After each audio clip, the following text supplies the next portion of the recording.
Akkam jirtanii? Nagaa jirra. Nageenyi keessan badhaadha. Lakki keenya kaafaa'uudha nageenyi as kottulee maski yeroo tokko. Zoormii akkana. Yeroo takka zooruu dandeessaa? Obsa nama fixachiistan jechuun beektaa uffata aadaa tokko lakkaa'uu dhufee bara. gadi taa'i lakkaa'i. Abba waan si gaafachuu fedhaafe bara abba.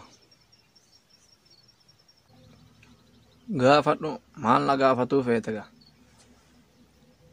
Birri kan jenne garuu waan birree kana gama qaanadhaan dhiiganna danfana. Abba wallahi qabbanni nu fixe yaa abba qabbanni nu fixe wallahi maal godhuure wallahi. Battaaniyaan dhiyan gadda bite hoo. Dhibba sasadiin abbaan waan biteera. Uffadhuura keessa isheeniti maal naa godhiif duuba kanaachi baxxaanee biteef moo. Hoo. Abba ijoollee riyaati yaa fuutee na fuusise. Waan jedhu qabu sana achi dhiyeetee ani jedhu kanuma ijoollee riyaati yaa fuutee na fuusisani waan beeku.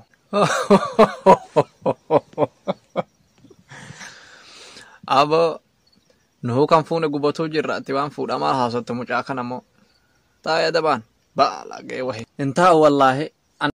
Dhugaa dubbachuudhaaf nyaanni mana keessanii hedduu namatti tola yaa habiibtii galbii. Okay, hedduu galatoomi. Yaa habiibtii galbii si fuudhaan natti hin heerumtuuyyu. Waan ansiin jedhe yoo waadaan aseente sitti hin heeruma rakkoo takka hin qabu. Maali natti himimee waadaa siif seena ammuma natti himi. Waan biraa osoo hin taane yoo kana fuutu taate anarratti ta biraa akka fuutu gonkumaan barbaadu. Kana taanaa waan salphaadha atummaan tiyya ta'i malee gonkumaayyuu ta biraa fuudhuu hin yaadu si booda. Waaw dhugaa dubbachuudhaaf ati dhiira ajaa'ibaati akkas taanaan ati goota jaalalaati kaa.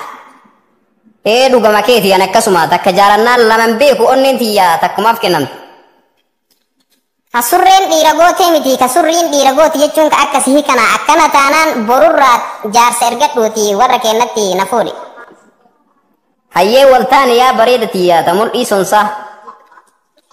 Garuu wanti naaf hin galin kana hundaanuma jaalatte moo erga na fuuteen booda maaliif ta biraan irratti hin fuune? Lakki waan biraatiifi miti ani as dura jaartii sadi qabaa yoo si afuraffaa godhadhe achi booda amantiin kiyya naan hayyamu jecha maafi. Yaa afuraffaa.